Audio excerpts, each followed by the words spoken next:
At Vega, Guerrero y Asociados, we know that the success of a company is strongly linked to the strategic vision of its environment. That is why we take an approach that converges quality, innovation, loyalty, commitment, and, above all, a high emphasis on client satisfaction. For us, we are not just providing a legal service. For us, it's about having the best team, understanding our clients, adapting to what they need, and working with them every step of the way to achieve their objectives. This is how Vega, Guerrero y Asociados has changed legal services. We have taken them to the next level by employing a strategic and multidisciplinary strategy where cooperation and expertise are intertwined with our client interactions to help us achieve their goals. Our team is highly qualified in the following practices: corporate, labor, immigration, international trade, tax and administrative litigation, intellectual property, real estate, and regulatory compliance. We work closely with several prestigious associations, creating strategic alliances that have allowed us to offer holistic and innovative solutions, always envisioning the future. Vega, Guerrero y Asociados has offices strategically located, which has allowed us to represent a safe, reliable, and innovative option in the regions with the highest industrial and business growth in Mexico. We have a presence at core locations for international trade in Mexico. This has allowed us to form a strong bond to different key industries in our country, such as automotive, information technology, agro-industry, hotelier, production and manufacturing, real estate, education, and many more. As a result, we have established a close connection with our clients' commercial operations, allowing us to assure that we can provide an efficient and proficient reaction to their needs. We have accepted the difficult challenge of revolutionizing legal services.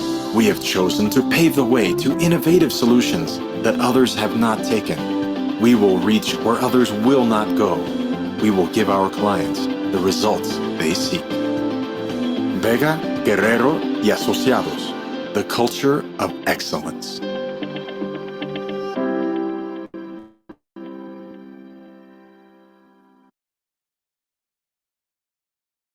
Hola, muy buen día a todos los que nos acompañan a este webinar que hemos preparado. Para comenzar un poco con esta presentación que vamos a tener el día de hoy sobre el impuesto sobre nóminas, como bien comentó el licenciado Luis Valle, Héctor Bernal, Lisbeth Espinosa, César Antonio de la Torre.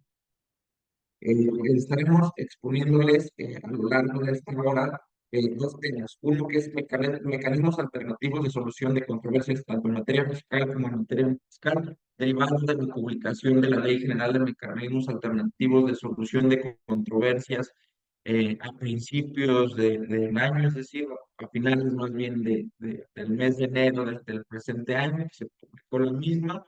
Y hablaremos después un poco o algunos puntos de la reforma al Poder Judicial, que se han venido hasta un poco en boga por el tema de los medios y por la toma. Derivado de lo anterior, les cedo la palabra a mis compañeros para que comiencen con la exposición y siendo pocos asistentes, los invitamos a cualquier duda o comentario que tengan al momento, alcen la mano, lo escriban por el chat para estar en una especie de diálogo con ustedes que no sea uno. Muchas gracias, Luis Fer. Bueno, mi nombre es Héctor Bernal, formo parte actualmente del área fiscal y administrativa y el día de hoy les vamos a estar presentando primeramente sobre los mecanismos alternativos de solución de controversias en materia fiscal. Primeramente, para dar un poco de contexto y hablar sobre el panorama, vamos a explicar los pasos que dieron causa a esta justicia alternativa fiscal, empezando primeramente con las fuentes de financiamiento del Estado, luego los conflictos que se derivan de las relaciones jurídico-tributarias existentes Y a partir de ahí, ¿cómo pueden resolverse? Primero, de manera muy breve, con la justicia fiscal tradicional, y por último, y que es el tema que nos concierne, sobre la justicia alternativa fiscal. Entonces, bueno, pues es bien sabido que el Estado, para subsistir, necesita de ciertas fuentes de financiamiento.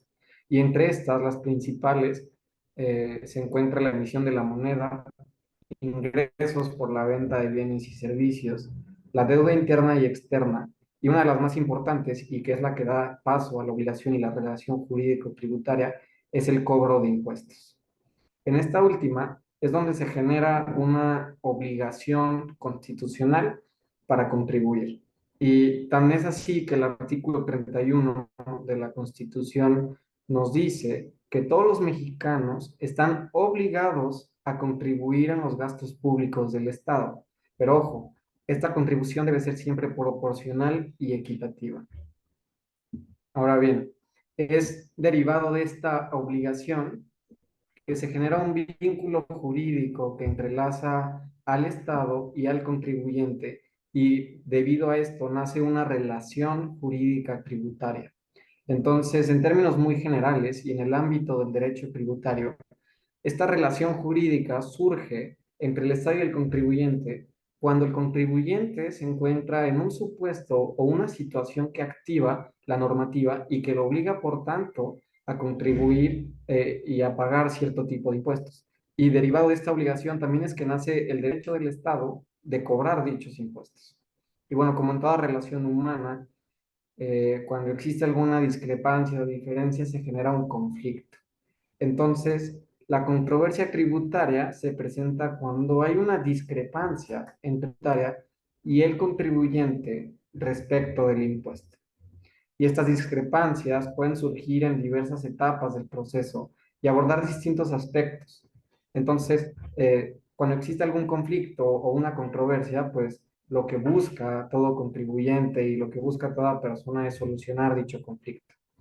Entonces, en este sentido, eh, podemos darnos cuenta que existe un derecho de toda persona que está plasmado en el artículo 17 constitucional, donde se establece que toda persona tiene derecho a que se le administre justicia.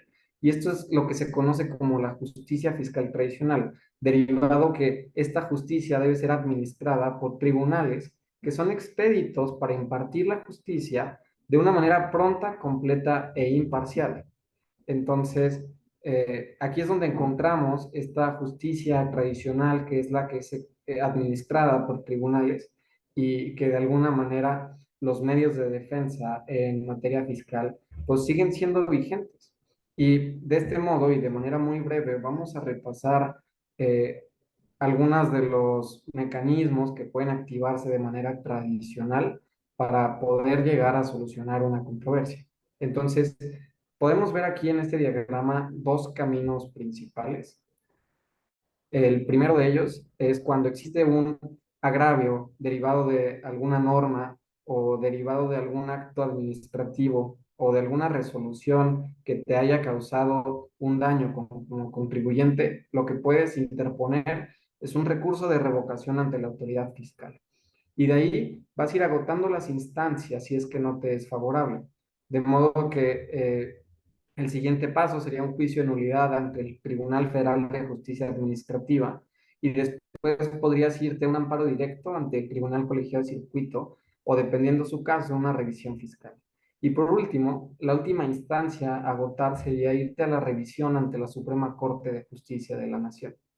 El otro camino que podemos ver es un juicio de amparo indirecto ante el acto administrativo de la resolución, y a partir de ahí puedes escalarlo a una revisión que puede ser ante el Tribunal Colegiado de Circuito o ante la Suprema Corte de Justicia de la Nación.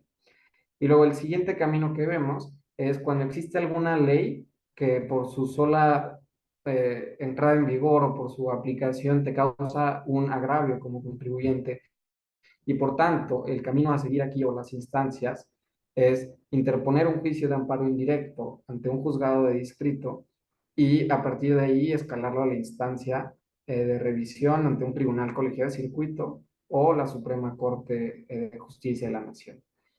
Pero bueno, Como se mencionaba en el artículo 17, pues se busca que se administre justicia a los eh, ciudadanos de una manera pronta, efectiva y económica.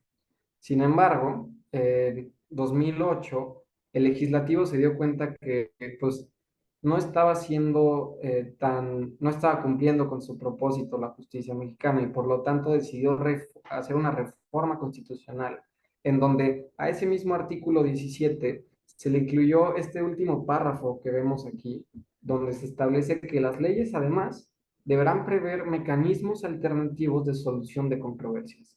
Los motivos del legislativo fueron que la falta de creación de instancias alternas de solución de controversias, la demora en la resolución de asuntos a cargo de los tribunales, la especificidad y las dificultades técnicas de los juicios y su alto costo limitaban enormemente la posibilidad de los gobernados de ejercer plenamente sus derechos, el derecho a que se le administre justicia en este caso. Entonces, de aquí es que nacen los mecanismos alternativos de solución de controversias en el ámbito mexicano. Y para dar efecto a esta reforma y cubrir con las exigencias, este año, a inicios de este año, el 26 de enero de 2024 específicamente, se publicó en el Diario Oficial la Ley General de Mecanismos Alternativos de Solución de Controversias. Esta ley tenía el objetivo, obtiene el objetivo de asegurar que las partes sean escuchadas, de reducir la tensión del conflicto, favorecer la resolución voluntaria de controversias y llegar a acuerdos razonados y justos. Pero bueno, a todo esto debemos empezar diciendo y empezar definiendo qué son los mecanismos alternativos de solución de controversias. Y a partir de ahora los vamos a llamar como MASC. Pues bueno, los MASC son métodos diseñados para resolver conflictos entre las partes involucradas, ya sea directamente o mediante la intervención de un tercero neutral como mediador, conciliador o árbitro.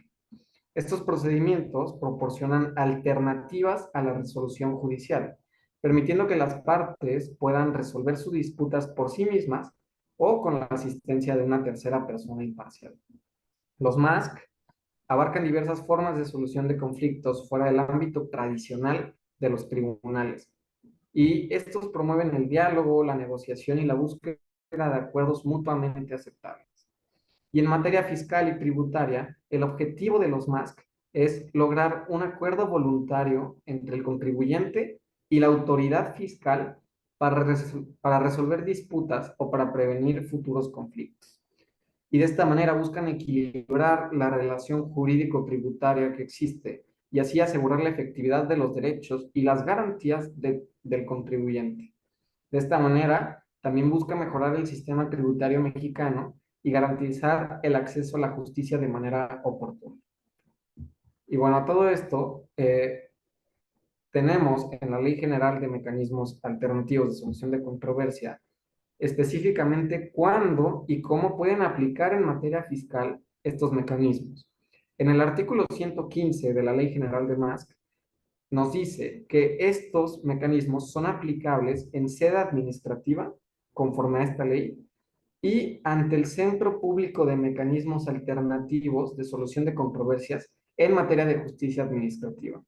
Aquí cabe resaltar que este Centro Público de Mecanismo Alternativo de Solución de Controversias fue hoy aprobada hoy se publicó en el Diario Oficial de la Federación el acuerdo del Consejo de la Judicatura Federal, donde se aprobaba la declaratoria de la creación de dichos centros de mecanismos alternativos de solución de controversias del Poder Judicial de la Federación. Por lo tanto, entonces estamos a la espera de que una vez que hayan sido aprobados, empiecen a funcionar. Y eso lo podemos ver con las leyes secundarias que se irán creando. Y la siguiente parte que debemos atender ahorita es cuándo pueden ser aplicables estos mecanismos alternativos de solución de controversias. Lo que nos dice la ley es que tú puedes acudir a un MASC durante la sustanciación de los procedimientos en materia de justicia administrativa y durante la ejecución de las sentencias. Es decir, que una vez que tú estás en el procedimiento y se está analizando el fondo, tienes hasta la sentencia para tú poder acudir a que se aplique este mecanismo alternativo de solución de controversias. Y una vez que ya se dictó sentencia, también durante la ejecución es que tú puedes someter tu juicio a un convenio o poder acordar voluntariamente con la autoridad administrativa para que puedan llegar a un acuerdo. Entonces, a todo esto, ¿cuándo procede?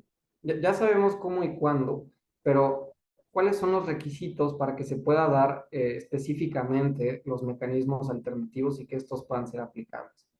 Pues bueno, igual el artículo 115 nos establece dos condiciones.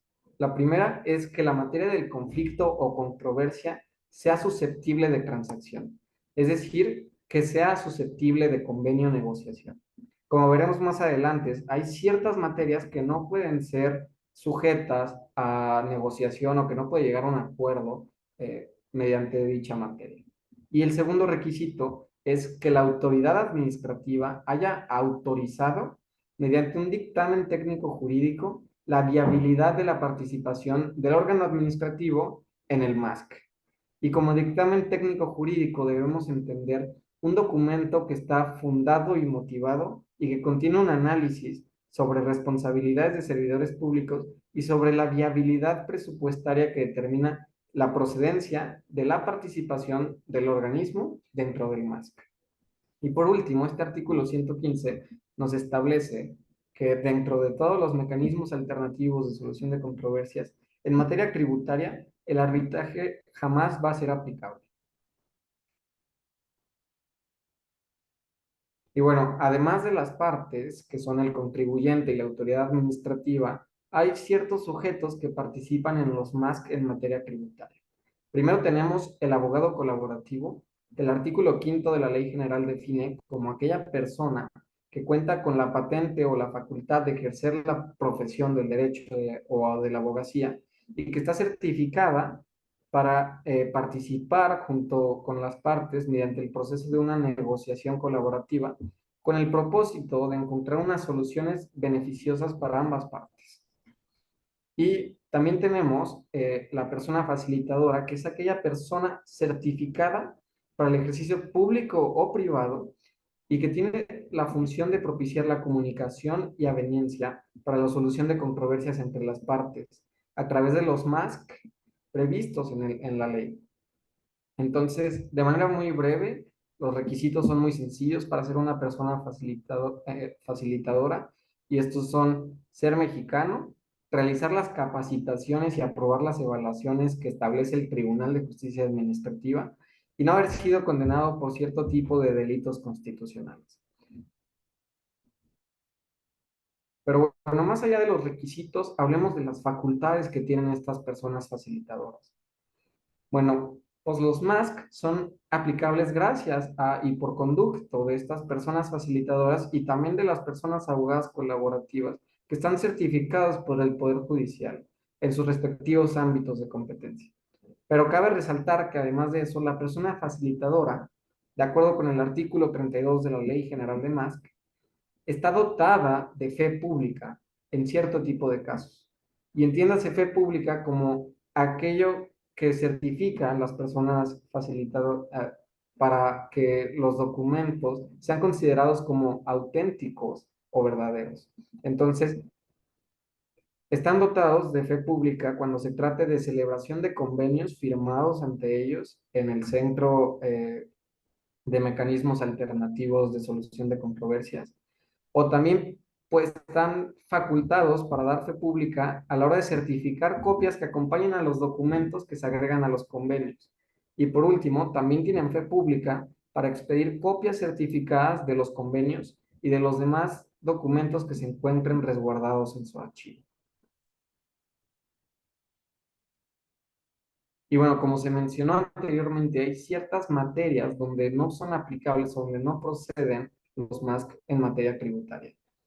Y de acuerdo a esta ley, no son aplicables nunca a los MASC cuando se trate de resoluciones definitivas que impongan sanciones a funcionarios públicos o que establezcan decisiones sobre recursos administrativos. Lo que sí puede llegar a ser objeto de transacción o de negociación son los detalles del modo, forma, monto o plazos del pago de dichas sanciones económicas, pero no puede ser negociable que no haya sanción económica al funcionario público, sino solo lo circunstancial. Tampoco son aplicables los MASC en materia agraria, ni en las materias previstas en el artículo 94 de la Ley de Comercio Exterior, que es sobre resoluciones relativas al mercado de país de origen, certificaciones de origen o aquellos actos que declaren concluida una investigación de prácticas desleales de comercio internacional y que impongan cuotas compensatorias. Además, tampoco son aplicables en aquellos actos que afecten los programas o las metas de la administración pública o de órganos autónomos, cuando se trate de actos que atenten al orden público o que afecten a terceros. Tampoco son aplicables cuando sean controversias laborales con la administración pública, ni aquellas controversias planteadas por autoridades administrativas respecto de resoluciones administrativas favorables a un particular. Y bueno, como consideraciones finales sobre estos MASC, debemos recordar que ya existen los acuerdos conclusivos de la PRODECON, pero estos no son iguales a los MASC. Hay ciertas diferencias que vamos a abordar de manera muy breve. Los mecanismos de los acuerdos conclusivos permiten al contribuyente resolver disputas relacionadas con los hechos u omisiones detectados por la autoridad fiscal durante el ejercicio de sus facultades de comprobación dentro de ciertos supuestos específicos. Ahora, a diferencia de los MASC, los acuerdos conclusivos sí tienen momentos muy específicos establecidos y plazos para que puedan ser aplicables. Los MASC te dan una oportunidad de tú estar como un igual ante un tercero, que es la persona facilitadora, y poder negociar en cualquier momento durante la sustanciación y durante la ejecución de la sentencia. Entonces, también debemos tener en cuenta que esta ley general solo tiene como finalidad distribuir las competencias entre los distintos niveles de gobierno en la materia y sentar las bases para su regulación. Por lo tanto, esta ley no busca agotar la regulación de la materia, sino que solo en un mediano plazo vamos a tener normas secundarias que regulen efectivamente todos los MASC. Y también debemos entender que el Tribunal Federal de Justicia Administrativa debe establecer los centros públicos de mecanismos alternativos de resolución de controversias en materia de justicia administrativa, y de igual manera las normas secundarias van a ser fundamentales para entender cómo esta nueva ley impactará en los procedimientos administrativos y fiscales. Y bueno, por último, hay algunos beneficios notoriamente que consideramos, y estos son que los costos menores que tendrán estos procedimientos, pues las partes podrían evitar todos los gastos que se generan en un juicio. También se beneficia la comunicación entre las partes. Además, los convenios que se realizan van a ser más fáciles de ejecutar y los conflictos durarán menos tiempo. Por mi parte, sería todo. Recuerden que si tienen alguna duda al final del webinar vamos a estar resolviéndolas. Y por lo pronto los dejo con mi compañera Lisbeth para que aborde estos MASC, pero en materia ambiental. Muchas gracias.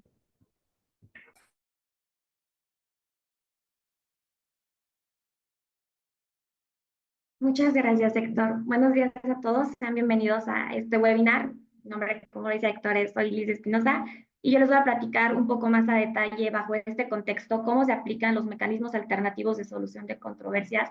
Por una parte, bajo esta nueva ley general de MASC, pero también en otros ámbitos en los que pueden aplicarse y pueden surgir las disputas ambientales, como es en el ámbito contractual, como es en el ámbito administrativo y bajo la responsabilidad ambiental que se prevé en su ley específica.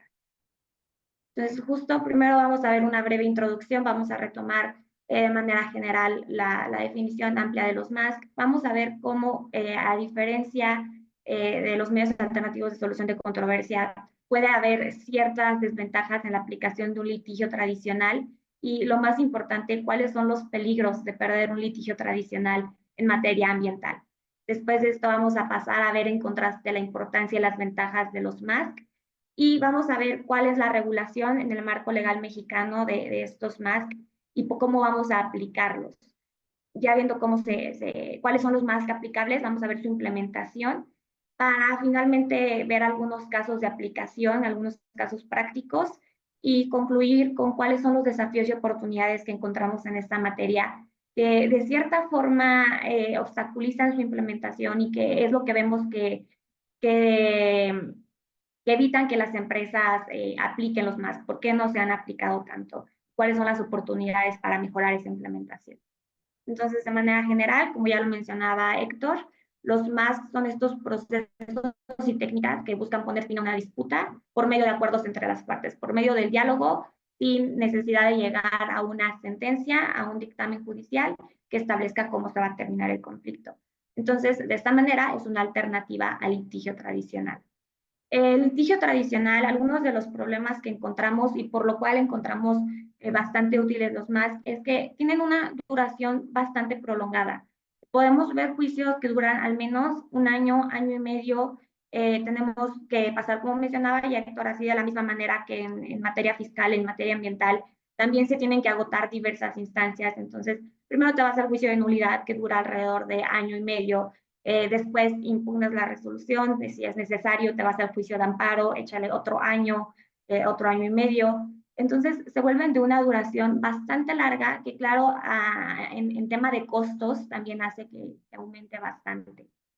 Otra desventaja que encontramos del litigio tradicional es el tema de la publicidad de la información del litigio, en especial en materia ambiental, por ser temas de derechos humanos, por ser temas constitucionales, el tema de la protección de un derecho al medio ambiente sano.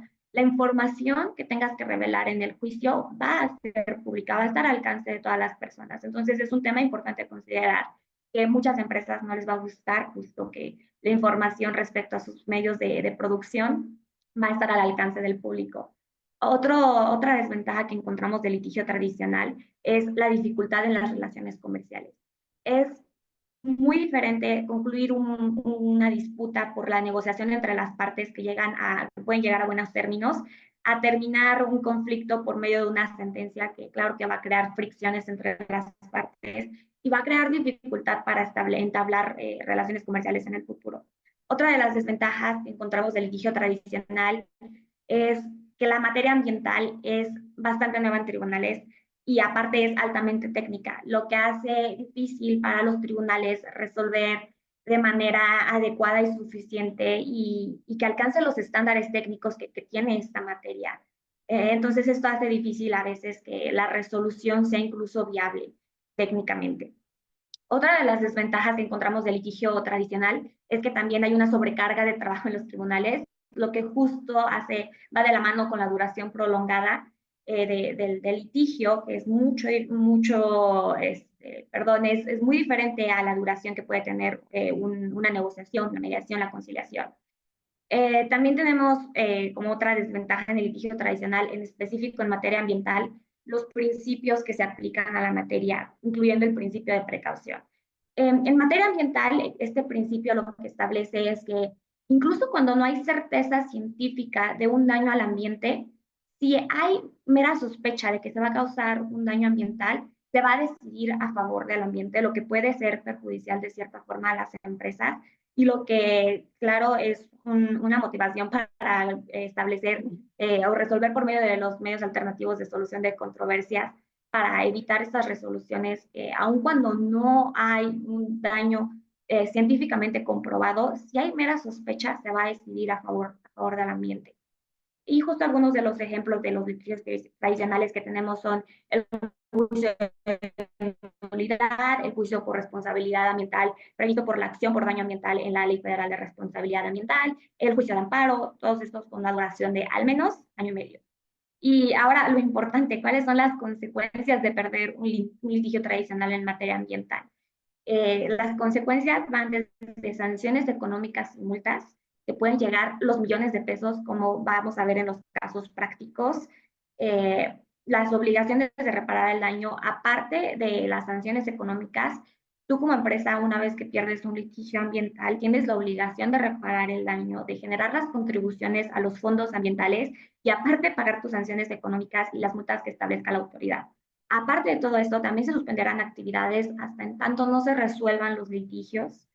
y se generan daños reputacionales que hoy que es importante el cumplimiento en materia ambiental, en materia de derechos humanos, para la obtención de créditos, de financiamientos, para la participación en cadenas de suministro, es muy importante este tema de los daños reputacionales. También se crean restricciones operativas, no solo durante el litigio, pero a futuro cuando hablamos de la reparación, de la compensación, se limita la operación de las empresas, tanto no se logra la compensación y la reparación del daño ambiental. Y por último, la responsabilidad, que al ser parte de estar en el Código Penal Federal, los delitos ambientales, y de ahí que es muy importante y que vienen siendo bastante útiles los mecanismos alternativos de solución de controversia en materia ambiental. Justo ahora vamos a ver cuáles son las ventajas en contraste con estas desventajas de los litigios tradicionales. Por una parte, tenemos la resolución rápida y eficaz de los conflictos en contraste con la duración prolongada de los litigios tradicionales.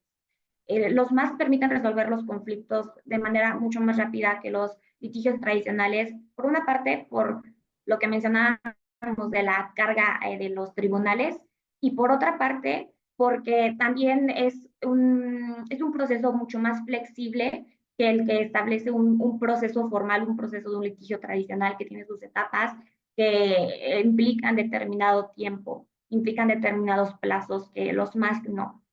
Ahora bien, también tenemos la participación de las partes interesadas.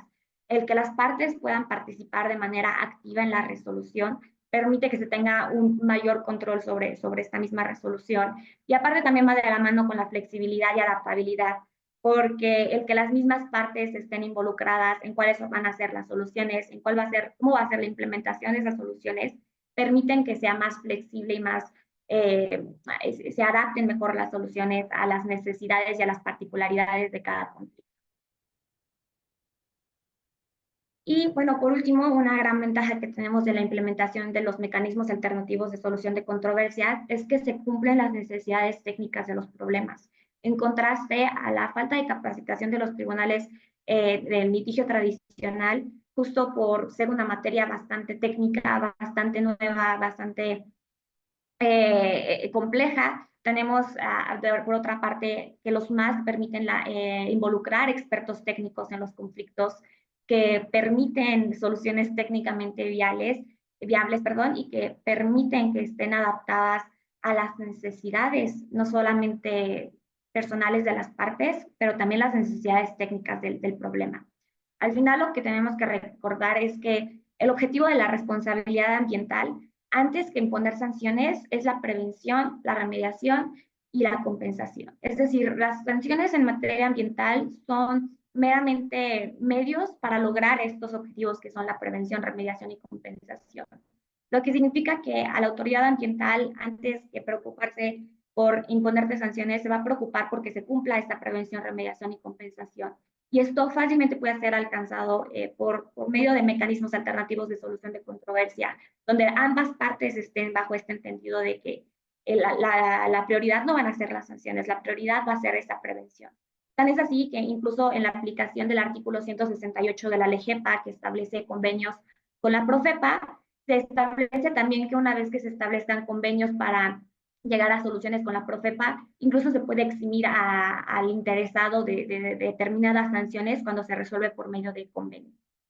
Y bueno, ahora sí vamos a ver el marco legal mexicano aplicable en cuanto a los MASC. Primero tenemos la Constitución Política, que establece en el artículo 4 el derecho a un medio ambiente sano, que es el cual se desprenden todas estas controversias en materia ambiental.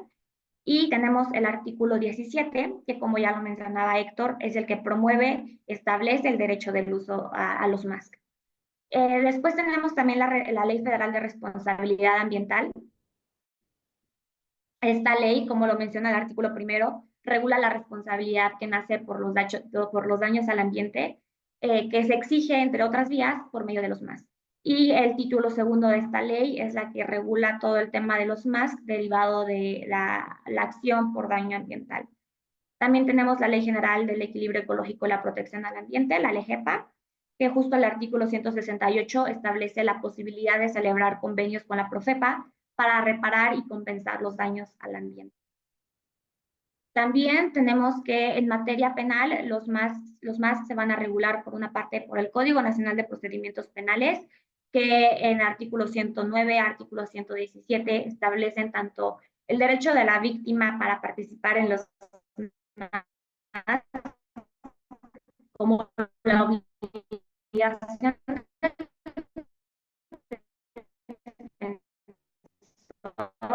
de promover todos los delitos contra el ambiente y tienen su propia ley de mecanismos alternativos de solución de controversias en materia penal. Por último, tenemos la Ley General de Mecanismos Alternativos de Solución de Controversias, que es justo esta nueva ley que se emitió en enero, que regula la parte de la aplicación de estos MASC en relación con controversias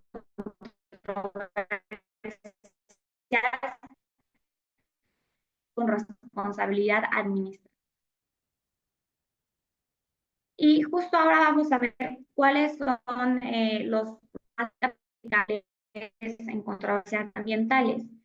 La aplicación de los MASC depende mucho de puede haber conflictos administrativos con responsabilidad ambiental, puede surgir los conflictos con responsabilidad ambiental que se aplican por la Ley Federal de Responsabilidad Ambiental, puede haber controversias con responsabilidad contractual y dependiendo de cada materia será cuáles son los MASC aplicables. En el caso de las controversias con responsabilidad administrativa, su regulación es la de la Ley General de Mecanismos Alternativos de Solución de Controversias y los más aplicables son la negociación colaborativa, la mediación y la conciliación. El arbitraje no es aplicable en esta materia. Cuando se trata de un conflicto con responsabilidad administrativa, por ejemplo, el impugnar alguna resolución de Semarnat, aquí no va a ser aplicable el arbitraje. En el caso de las controversias con responsabilidad ambiental, es decir, aquellas que surgen de la aplicación de la acción por daño ambiental establecida en la Ley Federal de Responsabilidad Ambiental, va a aplicar expresamente conciliación. No obstante, de manera enunciativa, también explica la Ley Federal de Responsabilidad Ambiental que se pueden aplicar los demás mecanismos alternativos que establezcan las leyes reglamentarias y el artículo 17. Es decir, justo la Ley General de Mecanismos Alternativos de Solución de Controversias. Es decir, se pueden aplicar todas estas leyes también cuando se trate de controversias con responsabilidad ambiental. Y por último, tenemos las controversias con responsabilidad contractual.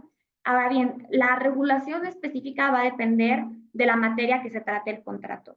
Si se trata de un contrato mercantil, aplicará con cláusulas que tienen obligaciones ambientales, entonces la regulación aplicable va a ser la mercantil. Si se trata de un contrato civil, se dará la regulación. Pero de manera general, los MASC que aplican son la negociación, la mediación, la conciliación y el arbitraje. Ahora bien, ¿cómo se implementan estos MASC dependiendo de cada una de este tipo de controversias? Primero, en el caso de las controversias con responsabilidad administrativa, esta regulación está en el capítulo 8 de la Ley General de los MASC. Hay dos momentos en los que se pueden solicitar la implementación de los MASC, ya sea fuera del procedimiento contencioso administrativo o dentro del procedimiento contencioso administrativo.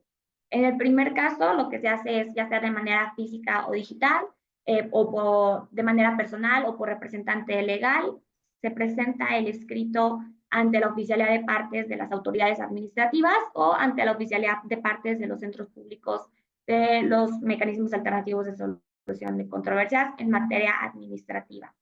En el caso de que se quiera implementar los MASC dentro del procedimiento contencioso administrativo, bueno, esto se puede hacer ya sea en la sustanciación del procedimiento o en la ejecución de la sentencia. Se puede hacer ya sea por medio, lo puede hacer la parte actora o la autoridad demandada y se hace por un escrito dirigido al órgano que conoce del asunto o ante la oficialidad de partes de los centros públicos de mecanismos alternativos de solución de controversia en materia administrativa. Una vez que se presenta este escrito, una persona facilitadora va a evaluar esta solicitud, va a revisar que conforme a los requisitos de procedencia que ya había explicado Héctor, si es posible que se someta a los MASC esta controversia Y bueno, si no se puede someter a los MASC, entonces se le comunica a las partes que no es posible continuar con este proceso. Si sí se puede someter a los MASC, entonces la persona facilitadora va a citar a las partes a una sesión preliminar. ¿Qué es esta sesión preliminar? Bueno, esta sesión es un espacio en el que se van a verificar la identidad de las partes, su personalidad, si hay derecho de terceros involucrados y si sí, entonces llamarlos a estas sesiones. Se verificará la aceptación de las partes de someter este proceso a los MASC y se va a programar una sesión de trabajo. En esta sesión de trabajo, entonces ya se van a llevar a cabo las negociaciones, el procedimiento de conciliación, mediación, para llegar a un acuerdo entre las partes. Y bueno, estas sesiones se van a llevar a cabo, se extenderán en el tiempo que sea necesario para llegar a un acuerdo y hay posibilidad de que asistan peritos o técnicos expertos a presentar la información pertinente para llegar a los acuerdos necesarios. Si al final del proceso las partes no llegan a acuerdos, no logran celebrar convenios, no pasa nada, mantienen sus derechos y sus acciones intactas para ejercerlas por las vías tradicionales correspondientes. Ahora, en el caso de las controversias con responsabilidad ambiental, la aplicación está regulada por la Ley Federal de Responsabilidad Ambiental y para que sean aplicables los MASC, tienen que tratarse de controversias derivadas de hechos relacionados con daños al ambiente, la tutela del derecho a un medio ambiente sano, obligaciones de reparación y compensación ambiental o respecto a la acción, pretensiones y desistimiento en materia del procedimiento judicial de responsabilidad ambiental. Siempre que se trate de alguno de estos temas, es posible la implementación de los MASC en materia de responsabilidad ambiental. El artículo 168 de la LEGEPA, que justo es el que habla de la posibilidad de que el interesado y la PROFEPA celebren un convenio para dar fin a la disputa y para determinar las cantidades de reparación y compensación a los daños que hayan ocasionado al ambiente. Y justo lo que les mencionaba, que una vez que el juez reconozca el convenio, existe la posibilidad de que esta celebración exima a la parte interesada de determinadas sanciones que establece la Ley Federal de Responsabilidad Ambiental. Y bueno, por último tenemos las controversias derivadas de obligaciones ambientales contractuales. Es posible que dentro de determinados contratos se establezcan obligaciones ambientales. Por ejemplo, en un contrato de financiamiento puede establecerse que para que la parte interesada tenga acceso al crédito es necesario que cuente con determinado programa de certificación ESG, que es Environmental Social Governance. También es posible que en un contrato de obras se establezcan obligaciones ambientales. Es posible también que en contratos de cadenas de suministro en el ámbito automotriz se establezcan obligaciones ambientales para ser parte de esta cadena de suministro. En este caso, cualquier controversia que se origine por este tipo de obligaciones se pueden resolver por medio de los MASC siempre y cuando se cuente con una cláusula compromisoria. Es decir, se debe establecer en el contrato que en caso de que surja alguna controversia, la resolución será por medio del arbitraje e incluso se puede establecer que antes de llegar al arbitraje como un paso previo, se tiene que acudir a la mediación, a la conciliación o a la negociación. Pero entonces aquí la posibilidad de la implementación de los MASC surge del acuerdo de voluntad de las partes. Y bueno, dicho lo anterior, ahora sí pasaremos a ver algunos casos prácticos que han aplicado los MASC y que han ayudado a la resolución de cierta forma con beneficios para las partes interesadas. Primero tenemos el caso en Querétaro de cambio de uso de suelo forestal en una residencial. En este caso lo que pasó fue 2018, se procedió con un proyecto de construcción de un residencial en una zona que era de uso forestal en Querétaro. Lo que pasa es que para poder proceder con esta construcción se necesitaban dos autorizaciones. Por una parte, se necesitaba la autorización de impacto ambiental y por otra parte, se necesitaba la autorización de cambio de uso de suelo forestal.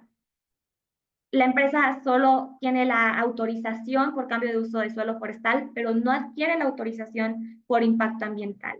Comienzan construcciones sin esta autorización de impacto ambiental y al hacer verificaciones, la PROFEPA se da cuenta de esto.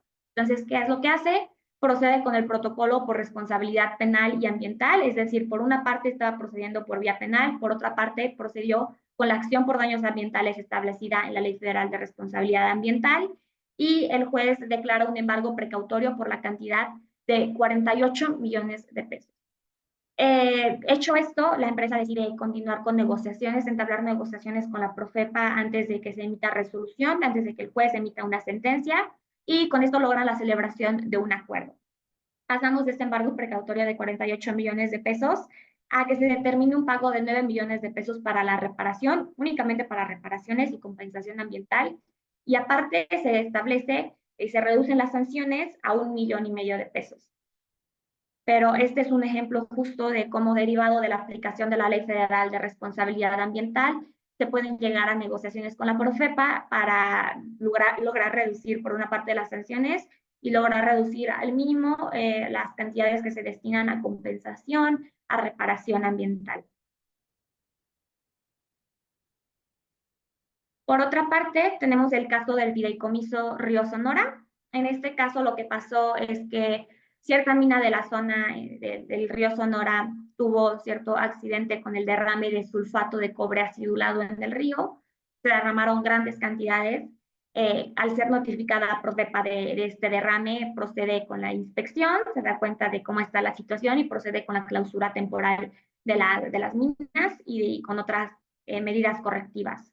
Al final lo que procede a hacer las minas para poder seguir operando, para poder disminuir la duración de este conflicto, es que entablan negociaciones con la Profepa y acuerdan crear un fideicomiso a partir del cual todas las aportaciones van a aplicarse a la remediación, a la compensación de los daños ambientales de la manera mínima posible. Al final se crea también un programa de remediación ambiental aprobado por la Semarnat. Se termina la clausura impuesta por la Profepa, concluye esta clausura y se constituye el fideicomiso del río Sonora con 2,000 millones de pesos. Como podemos ver, las sanciones en materia ambiental no son cosa mínima, son sanciones fuertes por todas las aportaciones que se requieren para lograr la remediación. Y por lo mismo, a pesar de que se procedieron con los mecanismos alternativos de solución de controversia, estamos hablando de cantidades bastante pesadas, pero al final, de cierta forma, son menores las pérdidas cuando se logra terminar con el conflicto de manera pronta. Justo en este caso vemos que se clausuró la mina y aparte hubo restricciones operativas después de que ya se llegó al acuerdo, y aparte hablamos de los daños reputacionales porque fue un conflicto que fue escuchado en todo el país. Ahí la importancia de tener cuidado con el cumplimiento en materia ambiental. Por último, tenemos el caso del uso del agua de una planta cervecera en Nuevo León. Este es un poco más reciente. Derivado de la crisis hidráulica, el gobierno de Nuevo León y la Conagua requirieron a varias empresas del estado a reducir su consumo del agua, y específicamente a una planta cervecera le requirieron entregar una tercera parte del agua concesionada. Hecho esto, esta planta cervecera procede a entablar negociaciones con el gobierno del estado y acuerdan que la empresa cedería únicamente el 20% de su agua a favor de la red de servicios de agua y drenaje del estado. Se mantendría la concesión y pasaríamos de entregar una tercera parte a únicamente entregar el 20% del agua. Además, también la empresa concedió donar un pozo profundo de 3.1 millones de metros cúbicos de agua al año, lo que también favoreció a la fricción de relaciones entre el gobierno del estado y la empresa, que es justo lo que mencionábamos como una de las desventajas de un litigio tradicional. Si vamos a un litigio tradicional, entonces estamos hablando de dificultades luego para obtener concesiones, para establecer relaciones comerciales, que es muy distinto a lograr el acuerdo, lograr una solución por medio de la negociación, de la mediación, de la conciliación. Y bueno, por último, ya viendo todos estos casos, viendo las ventajas, vamos a ver por qué las empresas aún encontramos que están de cierta forma negadas a establecer medios, implementar los mecanismos alternativos de solución de controversias, y cuáles son las oportunidades que encontramos para resolver esos desafíos. Por una parte, un desafío que encontramos es la percepción y la cultura organizacional que se opone a la adopción de los MASC por privilegiar a los litigios tradicionales, a lo mejor por una cultura un poco más de la vieja escuela. Una oportunidad que encontramos a este desafío es la apertura al cambio. Sugerimos que se cambie esta cultura organizacional a una cultura abierta a la resolución de conflictos por vías colaborativas y que entendamos estos mecanismos alternativos de solución de controversia como una oportunidad incluso para mejorar la reputación de la empresa y para mejorar su colocación en el mercado. Otro de los desafíos que encontramos es en cuanto al conocimiento y la capacitación. Puede ser que algunas otras empresas no implementen los MAS debido a la falta de conocimiento sobre su aplicación efectiva. Bueno, en respuesta a esto, lo que encontramos como una oportunidad es integrar expertos especializados en temas ambientales para gestionar de manera preventiva y efectiva todos estos temas ambientales. Es decir, no solamente para la implementación de los MAS, pero también para estar en cumplimiento de la normativa ambiental. Desafortunadamente, en México lo que encontramos es que debido a que la normativa ambiental puede ser compleja, puede ser extensa, muchas empresas no están en cumplimiento, muchas veces porque ni siquiera están enteradas de que tienen ciertas obligaciones en materia ambiental. Entonces, empezamos por ahí desde una cultura preventiva con la inclusión de expertos en temas ambientales en la empresa como una buena oportunidad para mejorar este tipo de conflictos y disminuirlos. Y por último, tenemos el tema de los costos iniciales como un desafío. A veces puede verse la implementación de los MASC como un gasto fuerte más que una inversión, pero justamente estamos seguros de que la implementación de los MASC es una inversión. Si bien los costos iniciales pueden parecer muy elevados a primera instancia, en comparación con los gastos que se generan por la duración prolongada de los litigios tradicionales, terminan siendo mucho más baratos los MASC y vale la pena hacer la inversión. Entonces, bueno, esas son nuestras conclusiones, nuestras sugerencias y recomendaciones respecto a la implementación de los MASC. Aquí en BA Herrero y Asociados ofrecemos servicios de regularización ambiental y estamos a su disposición para resolver cualquier duda adicional. Al final del webinar habrá un espacio. Por lo pronto les cedo el foro a los licenciados Pablo Alberto del Valle y César Antonio Ponce para que continúen hablando sobre la reforma al Poder Judicial. Muchas gracias, Liz, gracias por tu presentación. Pues como bien señala mi compañera Lisbeth, vamos a iniciar ahora con el tercer y último tema de este webinar, que va enfocado a los puntos más relevantes en cuanto a la reforma al Poder Judicial en México. Este es un tema que pues, ha estado resonando bastante sobre cuáles van a ser los objetivos de la reforma, cuáles van a ser algunos puntos a favor, en contra de la reforma, qué es lo que va a pasar. Por lo que inicialmente, perdón, nos gustaría empezar a platicar un poco sobre cuál es la estructura actual, la composición actual del Poder Judicial de la Federación, cuáles son las principales modificaciones en la reforma desde un ámbito, digamos, de niveles, en el sentido, cuál va a ser la nueva integración de la Suprema Corte en nuestro país, qué va a pasar con la elección por voto popular de los ministros, los magistrados, los jueces, ¿qué va a pasar directamente con el Consejo de la Judicatura Federal en este sentido, en la sustitución de las personas que van a estar, digamos, frente a él? ¿Cuáles van a ser algunos de los cambios relevantes en cuanto a las reglas procesales y algunos efectos prácticos de la reforma? Bueno, en este sentido, pues cabe destacar, sería importante platicar de forma muy breve sobre cuáles son pues, las bases constitucionales del propio poder legislativo, ejecutivo y judicial, ¿no? La Constitución Política de los Estados Unidos mexicanos nos establece que el pueblo, o más bien la soberanía del pueblo, recae de forma originaria en el pueblo, ¿no? Por lo que el pueblo, todos los ciudadanos, contribuyentes, si lo vemos desde el ámbito fiscal, pues nosotros, todos nosotros como un ente, tenemos o detentamos la soberanía propia del pueblo mexicano, siendo que ésta se va a depositar en tres poderes principales. Inicialmente tenemos pues, el poder ejecutivo, el poder legislativo y el poder judicial, hablando, obviamente hay diferentes niveles de gobierno. Nosotros para este caso en concreto vamos a estar hablando del ámbito federal. En ese sentido, también el artículo 49 nos establece que el Supremo Poder de la Federación se divide justamente en estos tres poderes. Y después la Constitución nos habla específicamente de cada uno, cuáles son sus características, cuáles son sus facultades, y nos vamos a centrar, como ya lo habíamos comentado un poquito, ahorita justamente en el judicial. Bueno, el Poder Judicial de la Federación. Si vemos como un todo el Poder Judicial de la Federación, la verdad es que todo lo que abarca, todas las facultades, todos los ámbitos en los cuales se involucra el Poder Judicial Federal son muchísimos. Por eso consideramos que lo más relevante es dividirlo un poco en varios de sus entes o de sus órganos principales. Por lo que vamos primero a hablar sobre la Suprema Corte de Justicia, luego sobre el Tribunal Electoral, sobre los plenos regionales, tribunales colegiados de circuito, los más recientemente denominados tribunales colegiados de apelación y los propios juzgados de distrito.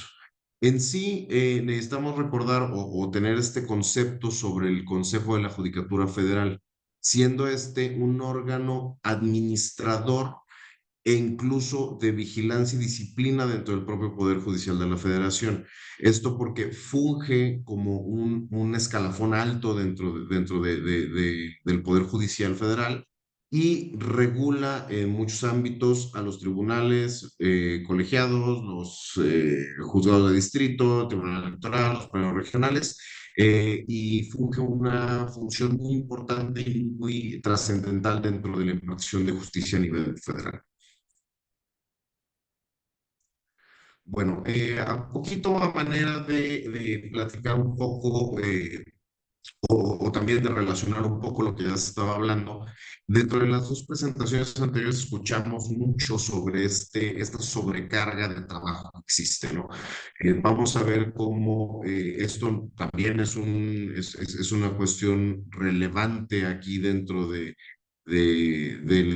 Poder Judicial Federal, que ya lo veremos en su momento, pero también es parte trascendental de algunas modificaciones que se han venido realizando no solo a la estructura, sino también a la forma en la que se trabaja.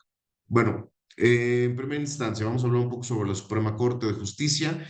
¿Qué es lo que hace, digo, de forma muy acotada, qué es lo que hace la Suprema Corte de Justicia? Bueno, pues funge como un tribunal constitucional en nuestro país.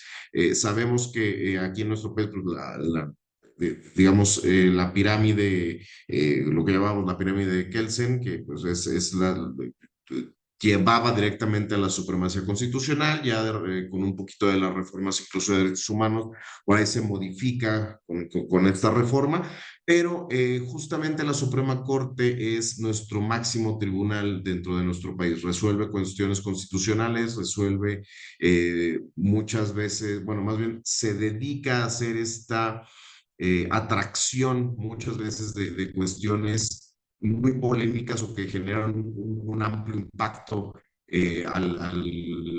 no solo al sistema judicial, sino a todos nosotros como ciudadanos. Entonces, toma este rol como de tribunal constitucional, de tribunal donde vamos a resolver las cuestiones más importantes y que de ahí hacia abajo se va a tomar un escalafón a las decisiones en algunos otros órganos o tribunales inferiores, que pues, claramente conocemos como, por ejemplo, la jurisprudencia, ¿no? La Suprema Corte es la encargada de vigilar que las leyes y los actos de autoridad se peguen a la Constitución. Hace valer los derechos humanos y las libertades de las personas con la finalidad de que pues, ni otros individuos ni las propias autoridades lleguen a vulnerarlos. Y para la Suprema Corte, bueno, pues se establecen medios de control de constitucionalidad. El primero, que probablemente es el más conocido por todos, es el juicio de amparo en sus dos vertientes. Tenemos también las controversias constitucionales, las acciones de inconstitucionalidad y pues la constitucionalidad de consultas populares que últimamente han estado más activas, ¿no? Bueno, siguiendo con la Suprema Corte, ¿cuál es la composición de la Suprema Corte? Hoy en día la Suprema Corte está integrada por 11 ministros. Cada ministro tiene una duración de 15 años en su cargo. Tienen el derecho de haber una compensación al momento de su retiro. No se puede disminuir su remuneración durante su encargo y no pueden ser nombrados en más de una ocasión. La estructura general, digamos, de la Suprema Corte de Justicia es que la misma decide, se junta y resuelve tanto en pleno como en una división de dos salas especializadas. Por una parte, la primera sala tiene conocimiento especialista en la materia penal y civil, y por otra parte, la segunda sala en la materia administrativa y en la materia laboral. Entonces, esto es algo relevante, puesto que ya a la hora que se ven, por ejemplo, una resolución, un engrose de una de las decisiones de la Suprema Corte, una tesis jurisprudencial, se puede saber, número uno, cuáles se resolvieron, por ejemplo, en pleno, que es una decisión entre todos los ministros, o por otra parte, en una de las salas, cuando se manda directamente una para su revisión especializada en alguna de estas materias.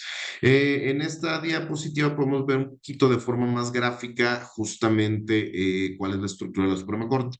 Ahí vemos la integración de la primera sala, de la segunda sala, y una cuestión importante que se va a relacionar ya después con el Consejo de la Judicatura Federal es la presidencia de la Suprema Corte de Justicia de la Nación, puesto que, como ya veremos más adelante, el ministro presidente funge también dentro del Consejo de la Judicatura Federal de una forma importante como cabeza del mismo, ¿no?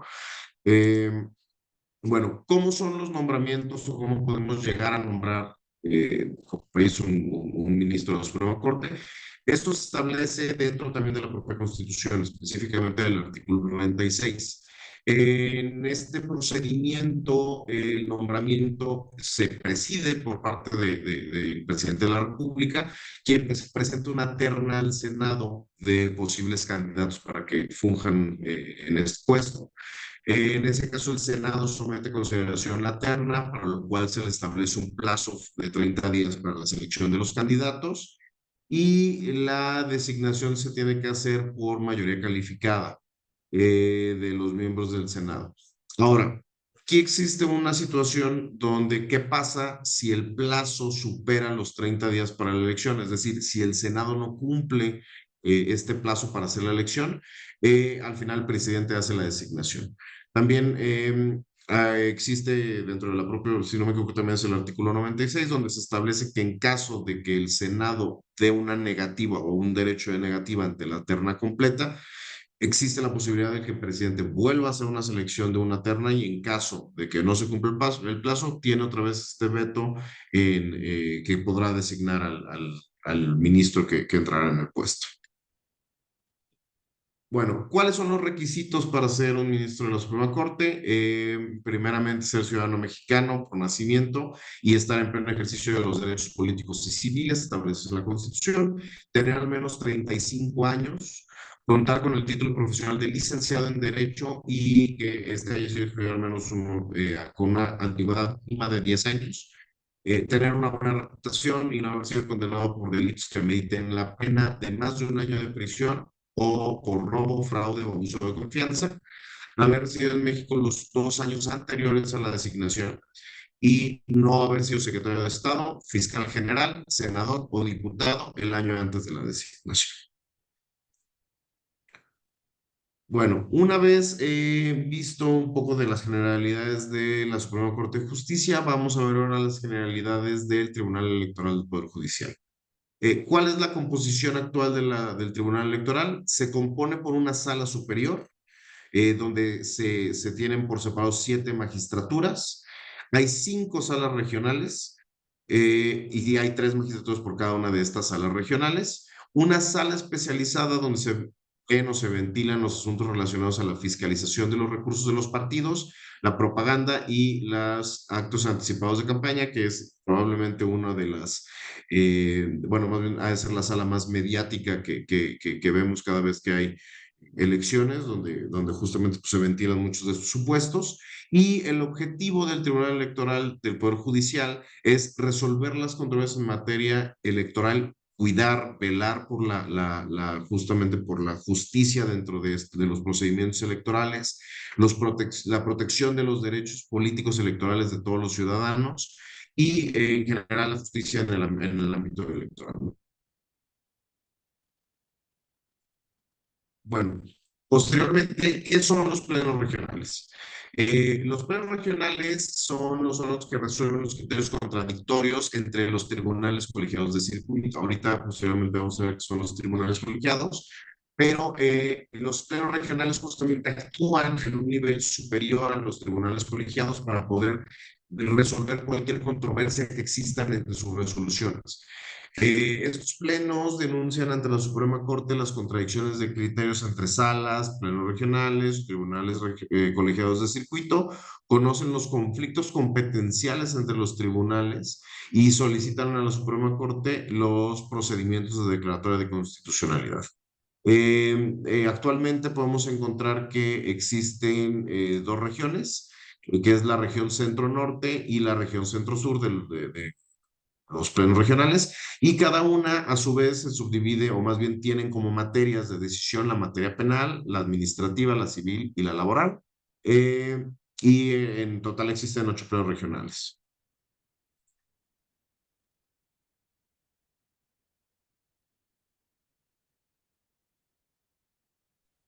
Muchas gracias, licenciado Pablo.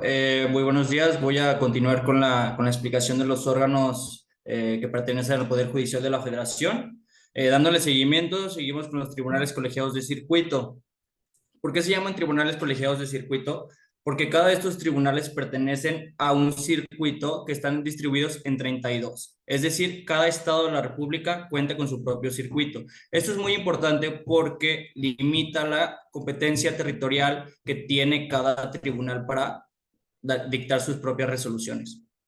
Al cierre del 2023 había un total de 258 tribunales colegiados de circuito. ¿Y cómo es que se integran estos tribunales colegiados de circuito? Pues cada tribunal cuenta con 3 magistrados y secretarios, actuarios y demás empleados. Los 3 magistrados se dividen en un presidente y los 2 magistrados para completar los 3. Actualmente duran 6 años en el ejercicio de su cargo y resuelven amparos directos en contra de sentencias definitivas, recursos de revisión, recursos de queja, entre otros.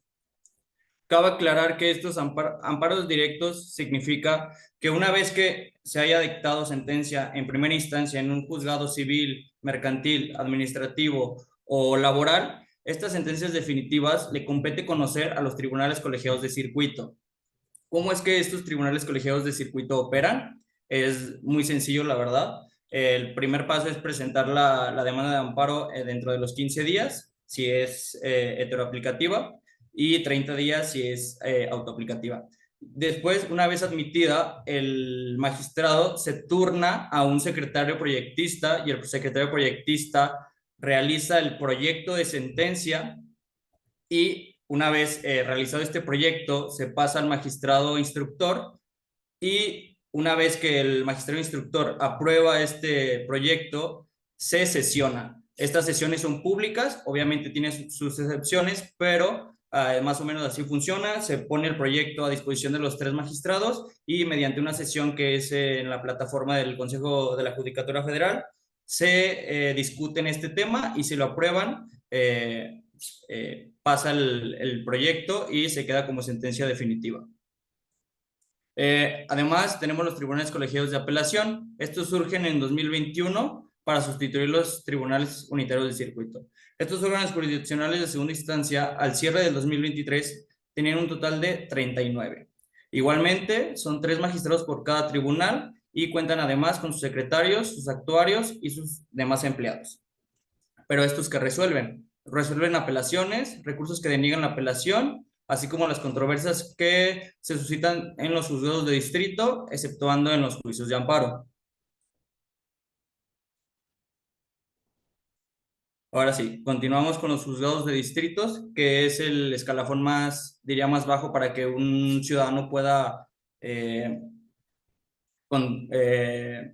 atacar la resolución que se le impuso.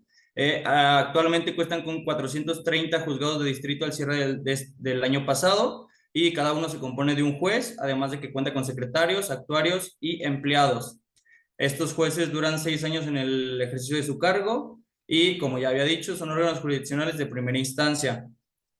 Estos juzgados de distrito resuelven controversias por la aplicación de leyes federales, juicios de amparo contra leyes en materia administrativa y juicios de amparo contra autoridades no judiciales y otros. Aquí la diferencia con el tribunal colegiado es que estos sí celebran una audiencia. Se llama audiencia constitucional y ahí discuten el tema, no hay demás magistrados, es el juez y los secretarios que discuten el tema para llegar a una resolución. Pueden dictarla en la misma audiencia constitucional o después de la audiencia constitucional. Pero estos, ¿cómo son nombrados? Los magistrados de circuito y los jueces de distrito son nombrados por el Consejo de la Judicatura Federal con base en criterios objetivos y de acuerdo a los requisitos y procedimientos que ya había comentado mi compañero Pablo en láminas anteriores. Ahora sí, el Consejo de la Judicatura Federal. Pablo ya había dado un matiz de lo que es este consejo. Este consejo tiene independencia técnica de gestión y puede emitir sus propias resoluciones.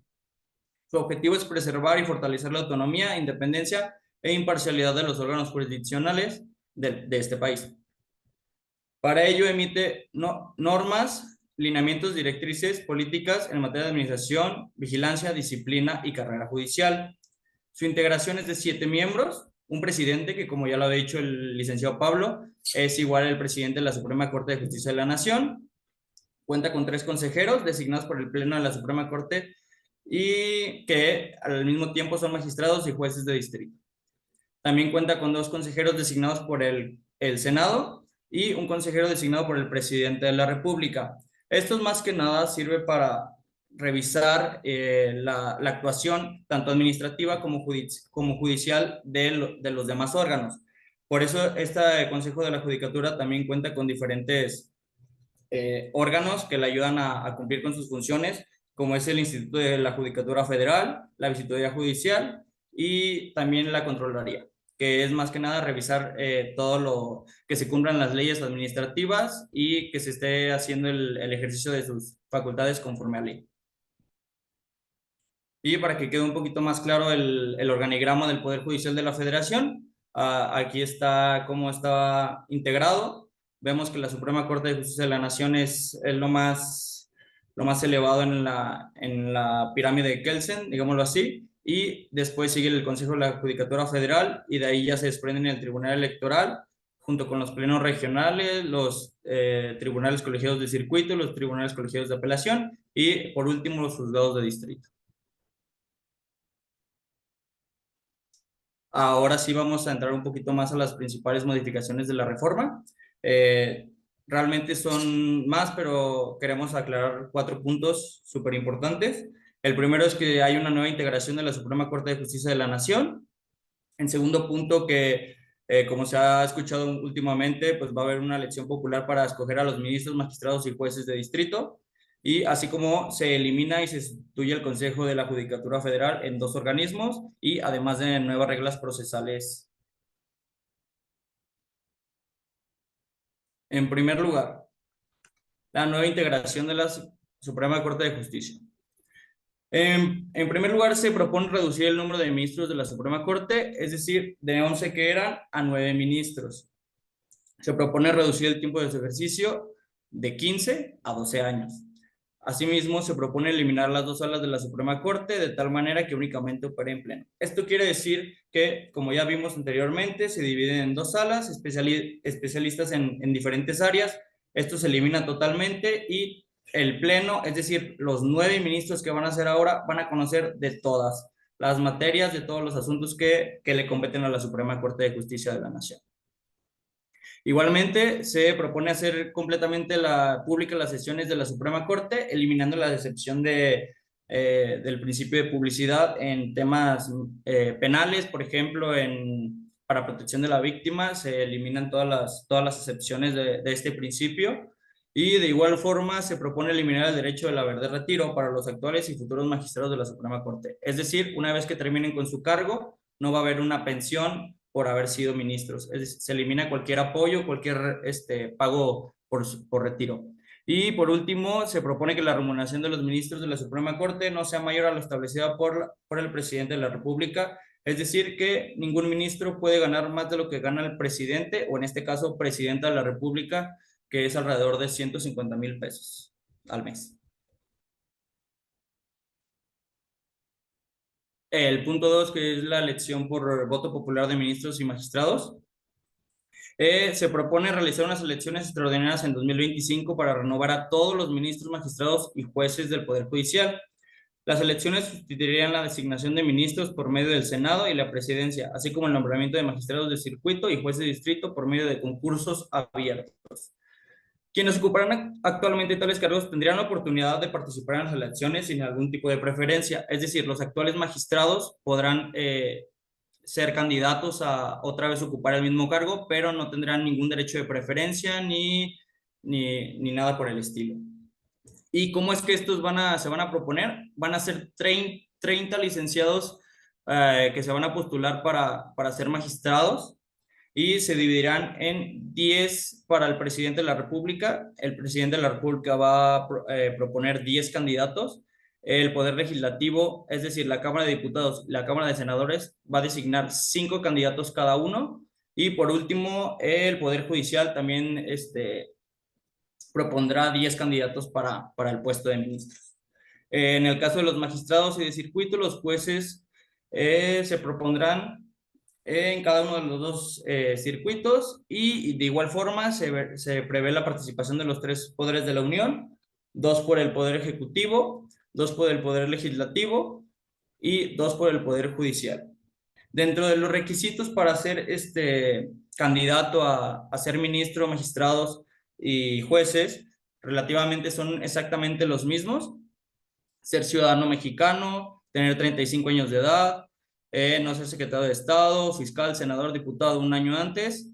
Y de igual forma, aquí hay una modificación que solo pide 10 años de experiencia. Antes pedía 10 años de la expedición del título, pero hay que ver el criterio de cómo se va a seleccionar el Senado para ver si los 10 años de título son exactamente igual a los 10 años de experiencia laboral en el ámbito legal.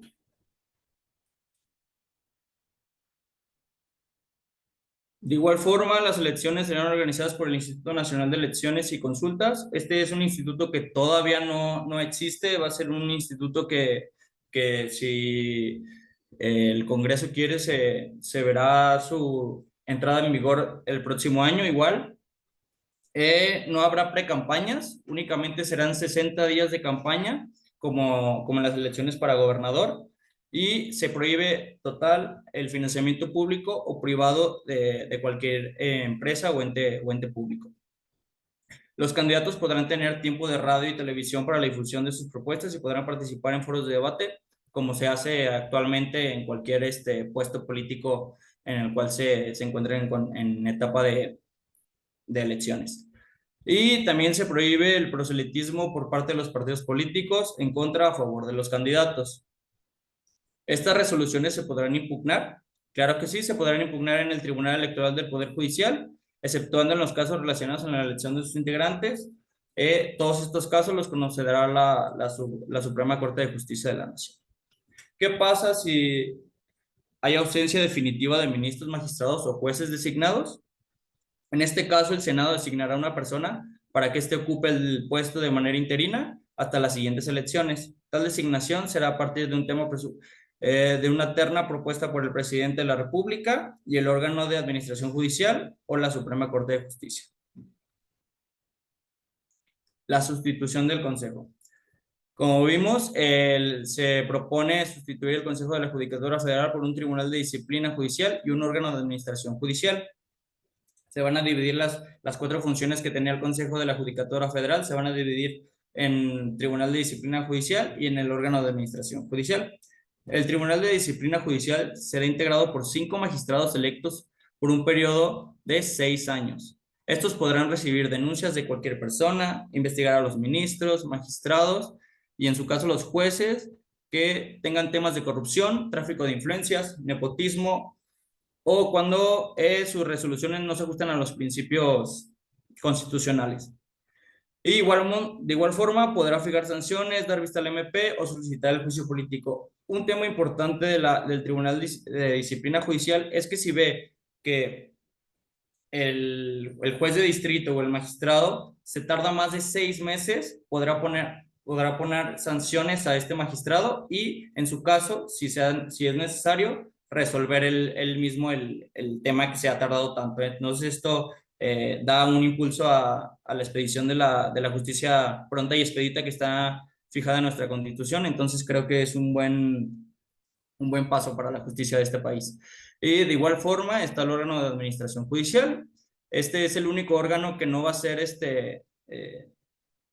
electo por los ciudadanos, simplemente se van a designar y son 5 personas por un periodo de 6 años. La primera persona es por el presidente de la República, la segunda será designada por el Senado y las 3 personas serán designadas por la Suprema Corte de Justicia de la Nación. Y únicamente desempeña funciones administrativas, de carrera judicial, de control interno y elabora el presupuesto del Poder Judicial de la Federación.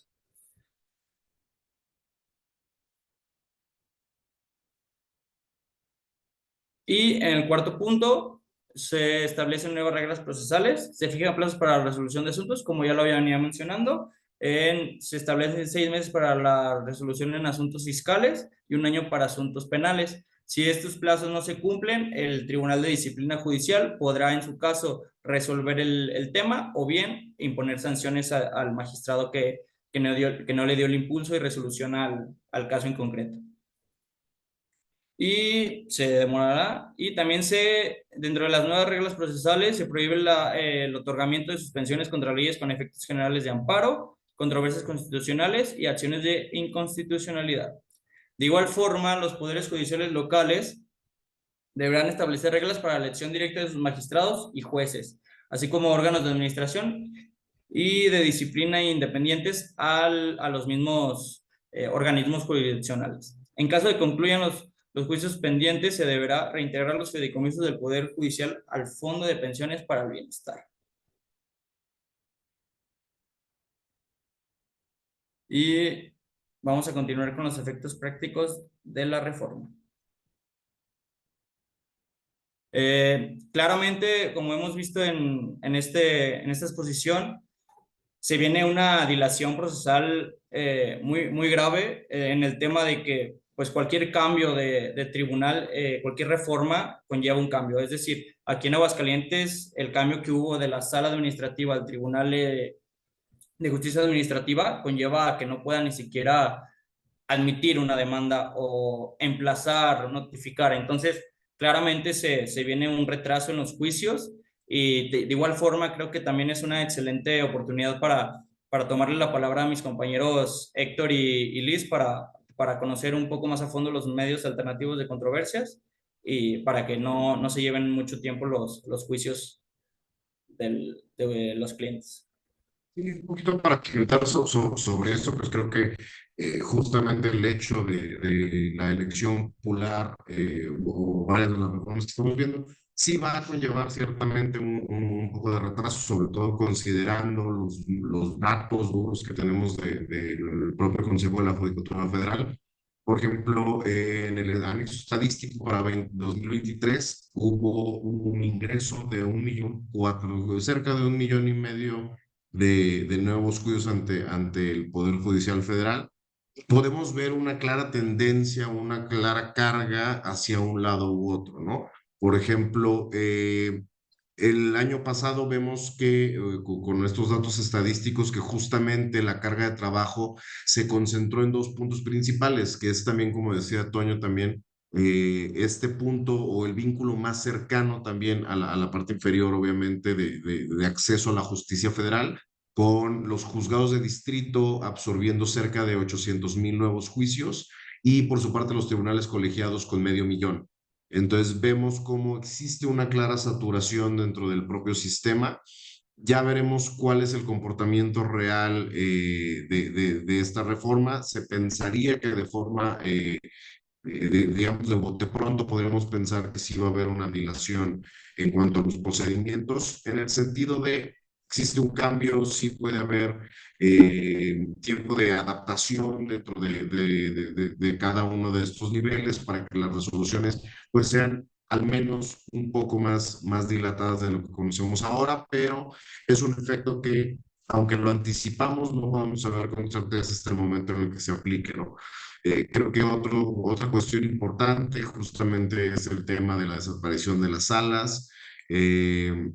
En ese sentido, vamos a ver cómo funciona la resolución en pleno únicamente, pero también existe pues, este supuesto donde al no haber dos salas, entonces se tiene que sesionar por todos los ministros, todos deben de conocer de los temas, entonces al menos pensaríamos que es un doble trabajo digamos, al monto de trabajo que estamos viendo ahorita. Y el tema claramente de la especialización en este sentido, ¿no? Una sala especializada en dos materias, la otra sala en las dos restantes. Entonces vamos a ver cómo va funcionando esto. Quería traer a colación justamente el tema de la carga de trabajo que vemos en el anexo estadístico, puesto que a lo largo no solo de la justicia en el ámbito fiscal, administrativo, relacionado con lo ambiental, hemos visto cómo la aplicación de los medios alternativos, solución de controversias, se viene dando de forma paulatina en nuestro sistema judicial, en el sistema jurídico de muchos otros países con los que tenemos contacto, pero pues hemos visto cuestiones muy positivas dentro de los medios alternativos de solución de controversias, ¿no? Por ejemplo, hay materias donde ya es obligatorio que muchas veces antes de ir a un juicio tengas una etapa previa de mediación, donde las partes tienen que reunirse, tienen que intentar mediar o resolver el asunto mediante la amigable composición, y pues esto reduce también la carga de trabajo propia de los juzgados para que se puedan concentrar en cuestiones más de fondo, muchas veces que pueden no ser óptimas para una resolución de amigable composición, ¿no? Siendo que mucha de la carga de trabajo que vemos hoy en día en los juzgados, tanto locales como federales, muchas veces, pues digamos, podría ser resuelta de una forma mucho más sencilla, más eficaz para las partes y mucho más barata, si se utilizaran estos mecanismos. No sé si Héctor y Liz quieran platicar un poco cuál es su percepción en este sentido.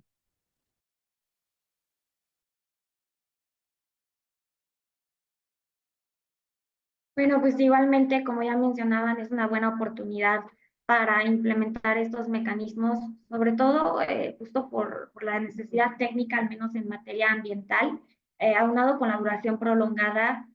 Justamente es un gran momento y este cambio de la reforma va a implicar, como ya decían, la dilación en trabajo de tribunales, implementar ya las oportunidades que mencionábamos en relación a los desafíos que encontramos en las empresas, y sobre todo esto acompañado de un buen asesoramiento puede resultar bastante práctico, bastante efectivo y bastante beneficioso. Entonces, reafirmando lo que mencionaban, en especial en materia ambiental, atendiendo a la tecnicidad de la materia, es nuestra mayor sugerencia. Primero, estar bien preparados en materia de prevención, estar conscientes de que es importante estar en estado regular, sobre todo viendo ya las sanciones, a las cantidades a las que pueden ascender.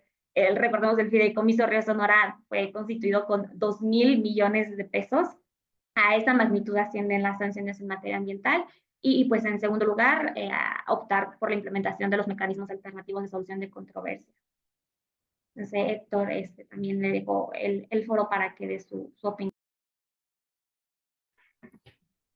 Pues sí, solo para concluir, pues estén abiertos al cambio. La verdad es que hay muchísimos casos que es más oportuno que se resuelvan en una etapa previa, en una etapa prejudicial, y que a lo mejor no es tan conveniente someterlo a juicio, a lo mejor por el costo, por la prolongación. Entonces estén abiertos a estos mecanismos alternativos.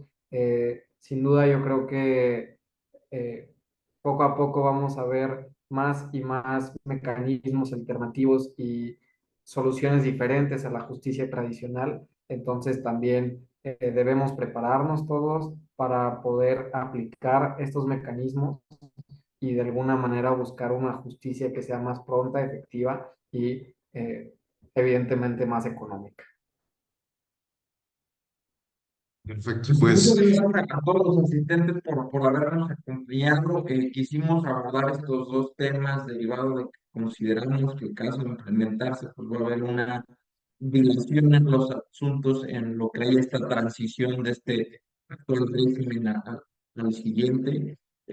Veremos que probablemente haya una dilación, los asuntos se retrasan, incluso en caso de que la autoridad específicamente judicial no haya alguna huelga derivada de este movimiento y suspenda las leyes, pues generará el atraso respecto a cada uno de los juicios que están llevando. Y por lo tanto, pues los invitamos a quisimos darles a conocer este tema de los MACs, que son medios alternativos a la solución de controversias, que pues, les vemos buen sentido y buena implementación para llevar a un acuerdo con la autoridad. De nuestra parte sería todo. Primero quiero darles las gracias en nombre de cada uno de los que expusieron. Y en caso de que hubiera alguna duda, que nos lo hagan saber. Y si no, a los asistentes, muchísimas gracias por regalarnos esta hora y media de su tiempo. Conocemos que hoy las mañanas son ocupadas, pero muchas gracias por su atención.